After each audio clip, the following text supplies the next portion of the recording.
Alright guys, welcome back to another Horror Room movie review, and today is the Texas Chainsaw Massacre: The Next Generation from 1994. This movie, with Matthew McConaughey and Renee Zellweger, has got to be the worst movie in the series. I know a lot of people like this movie, and I can understand how it would have a cult following. It's got some goofy moments in it, but yes, this has got to be easily the worst. There's just so much stuff in this movie that makes no sense, that just comes out of nowhere, and you're just trying to understand what the hell were they thinking with some of these scenes. It's just really, really bizarre. So I can understand why some people would enjoy this movie, just because it is so crazy, but as far as the Texas Chainsaw Massacre goes, it takes a few elements, and like, they don't eat people.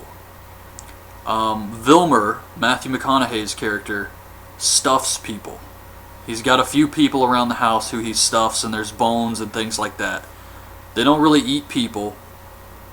I'm not sure how this goes with the storyline. It does follow the storyline, but there's still like a few missing parts, kind of. But yeah, anyways. The budget for this movie was $600,000, and it only made back $185,000.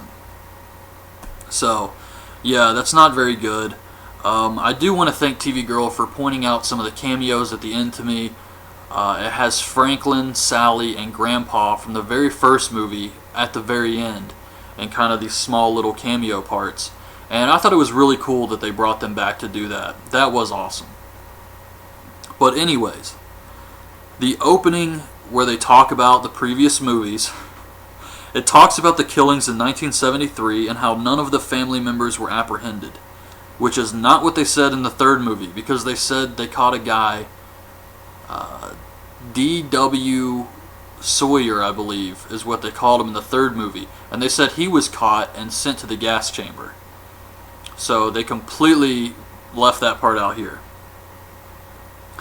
But, nothing happened for 10 years after the first killings, and then 2 minor incidents, which I guess was the second and third movie, and then nothing for 5 more years until now.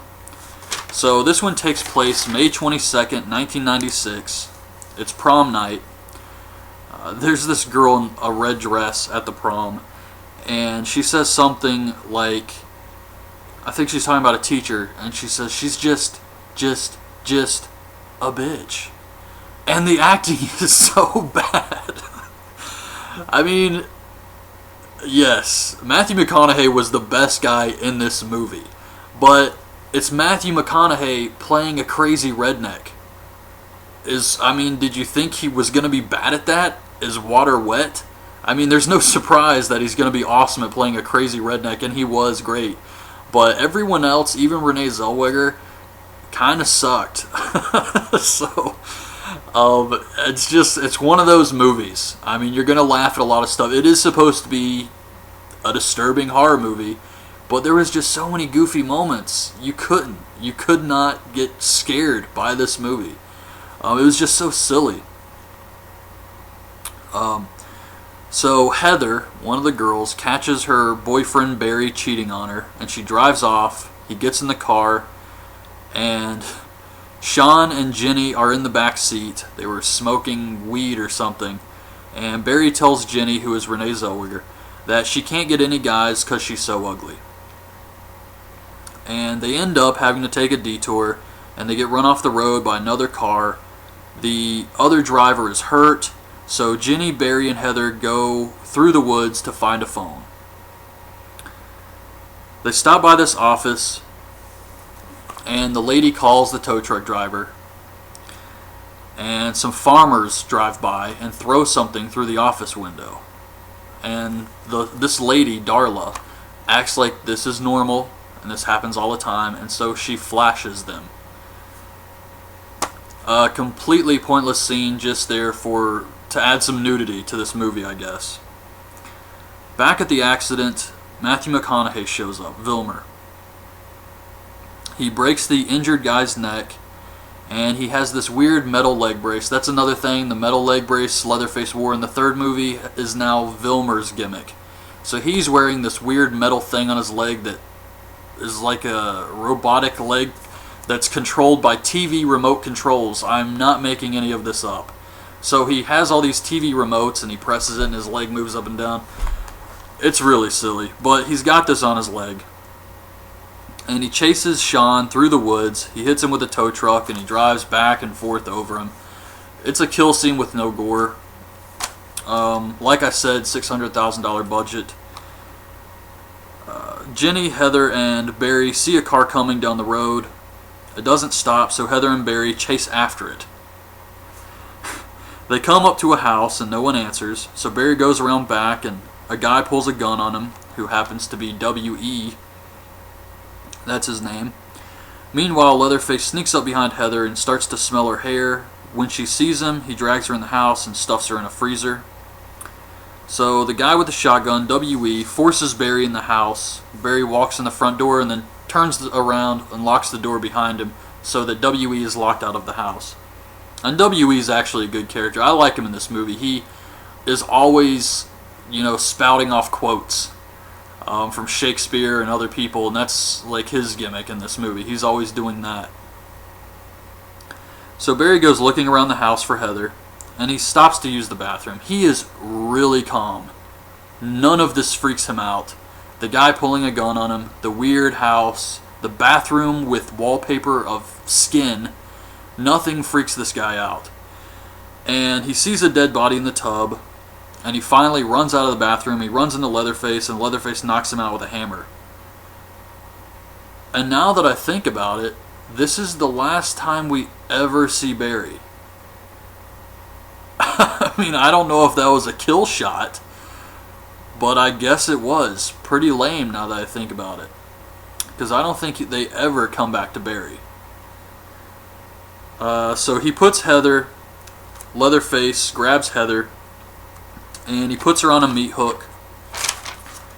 Jenny takes a ride from the tow truck guy, Vilmer, even though he's sketchy as hell. And he makes her look in the back of the truck. She sees the bodies. She jumps out, tucks and rolls into a ditch, and he starts to chase her in the truck. She runs into the woods and he just leaves her. And of course Leatherface pops out. He's got the chainsaw. So Jenny runs into the house and she sees the body of a cop upstairs that's been stuffed. She takes his gun, but it's empty. And then she jumps out the window and starts to climb up the roof. Leatherface goes up there after her, and then he just starts destroying the chimney for no reason. Jenny jumps onto the power line, and Leatherface cuts it, causing her to fall through the greenhouse. She runs back to the office, and Darla tells her there's nothing to worry about. She calls W.E. Of course she's in on it, and W.E. shows up. He's got this electric poker thing that he just prods people with, which was pretty funny. And he knocks out Jenny, puts her in Darla's trunk. So Darla drives to a pizza place to get supper. Like I said, they don't eat humans. And she tells Jenny to be quiet. She's in the back in the trunk making all this noise, so she tells her to be quiet. Jenny says, "Okay, but I can't breathe." So Darla rips open these mouth holes in the bag, and then Jenny's quiet the rest of the way home. And there was actually some police that come up to the car, but Jenny's being quiet now, so nothing happens. So on the way back to the house, she comes across Heather. Darla's driving the car, and on this old dirt road, she sees Heather laying in the middle of the road. Somehow, Heather got off of the meat hook and out of the house without anyone else seeing this. And Darla picks up a stick, and I guess she's trying to kill her. She basically just taps her with the stick a few times. She gets to the house, and W.E. has Leatherface pick up Jenny. He shocks Leatherface with the poker thing. That was pretty funny. And W.E. and Darla start arguing. Vilmer takes Jenny out of the bag. Leatherface goes and picks Heather up out of the middle of the road. And Vilmer bends down And I assumed at first he bit Heather's lips off, but it shows Heather again and she's fine. She just has a little blood on her nose. But he like kisses her or something, and then when he comes up he's got all this blood on his mouth. But all the scenes we see with Heather later, she's fine. So I don't know what he did. Darla tells Ginny that Vilmer works for the people who were behind everything, like the Kennedy assassination. He works for these very powerful people. And Vilmer takes Ginny into the kitchen. He slaps Darla. Darla starts beating him with her shoe. Leatherface is crying watching all of this. Ginny grabs the shotgun and tells them to all get down. Vilmer tosses Darla down and stands on her neck with his weird leg. And Ginny tries to wake up Heather, but she's not moving. She kind of gets up like she's going to leave with her, and then she just falls back down. So Vilmer grabs the gun, and he starts acting like a maniac. It was really weird and silly. But he grabs the shotgun, he starts acting crazy, and Ginny takes off. She gets in the car and backs it up into the side of the house, where Vilmer jumps off the roof onto the car. So Ginny runs out of the house, gets in this car, backs it up, and then Vilmer jumps off the roof, which means he had to go upstairs and know she was going to back up into the side of the house so that he could jump down. It's just unbelievable. But that's what happens. So she wrecks the car and she gets brought back for the dinner scene. Well, it's not really a dinner scene. And we see Leatherface getting dressed up like a woman, which was kind of creepy. But like I said before, anything that could have been creepy or disturbing in this movie was lost a long time ago just because of how silly it all was.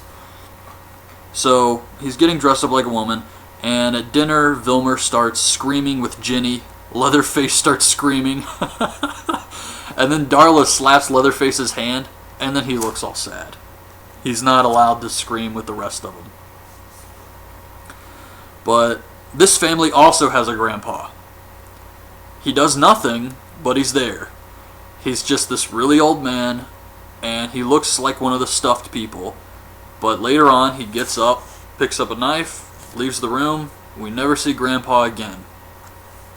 That's just how this movie is. Things happen, and you never see him again, like Barry. So, let's see. Vilmer also calls Leatherface his brother. Now, I don't know if that was just supposed to be a friendly term or if it's supposed to be part of the Texas Chainsaw storyline.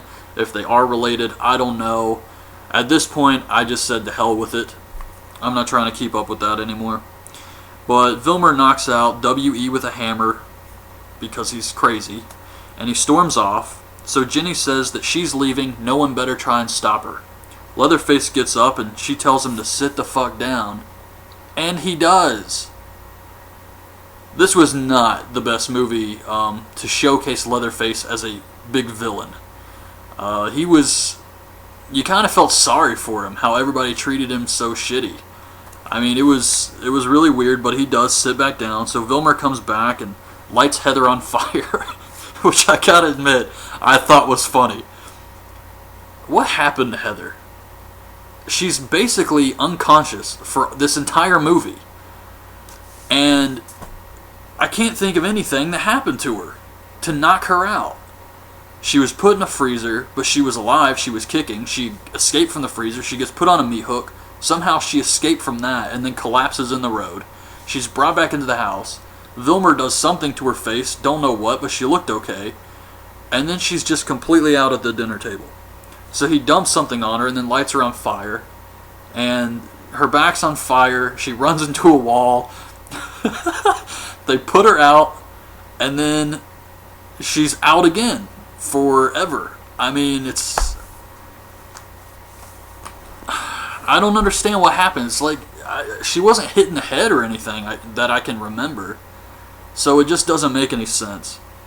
But he lights Heather on fire. So a limo pulls up.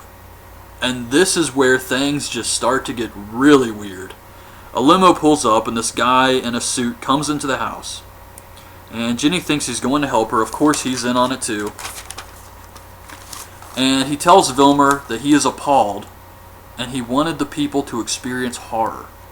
He starts to insult Vilmer, put him down, and he undoes his shirt, and he has these weird scars and piercings on him. He goes over to Jenny, he starts to lick her face, and then he leaves the room. So Darla, I'm thinking, is this supposed to be one of those powerful guys? Maybe Darla was telling the truth. Maybe Matthew McConaughey does work for this organization.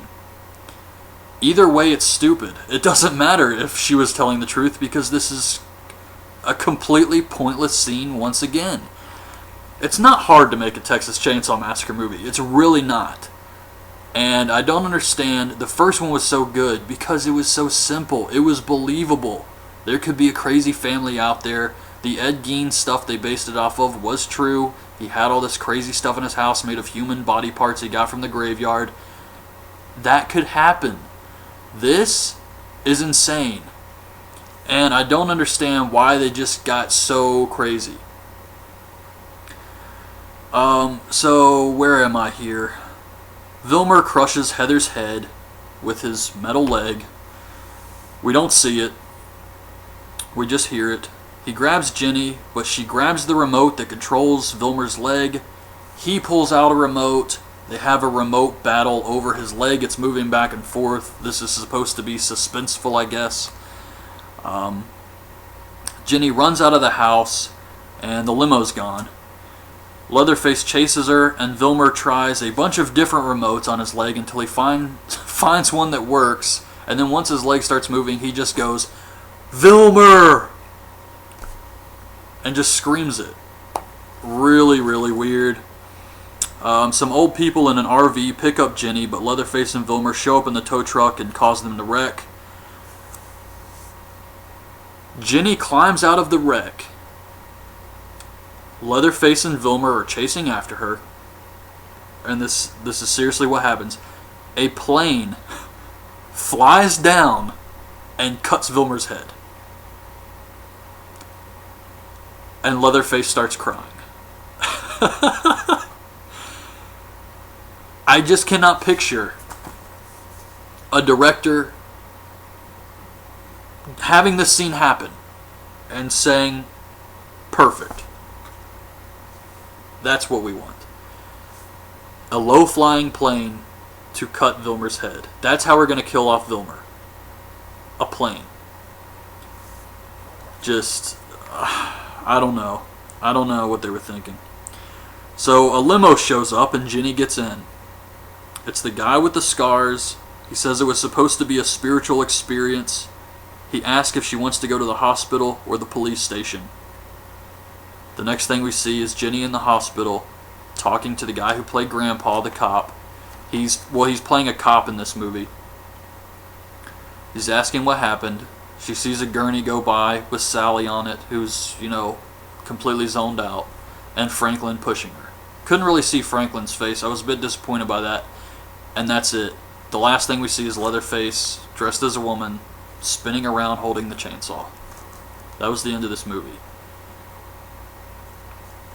I do know people like this one, but this is just a little too much for me.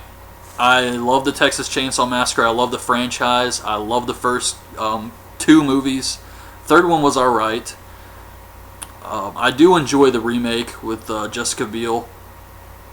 And it's a great concept. It's a great story. And it's just an easy horror movie. This is just way too much. It doesn't really feel like Texas Chainsaw Massacre to me. I liked the Leatherface. I liked how they tried to make him creepy. But everything else in the movie just worked against it. It couldn't be scary because they had so much other stupid shit going on. So yeah, I can't really say that I enjoyed this one too much. I do have to say though that if you're ever in this situation in real life, the way you survive being captured by the Texas Chainsaw Massacre family is you have to be, and this is from my horror movie experience, this is what I personally think you should do. You have to be crazier than them. That's the only way you're surviving, is to be crazier than them or try and work with them and make them think you're one of them until you get a chance to escape.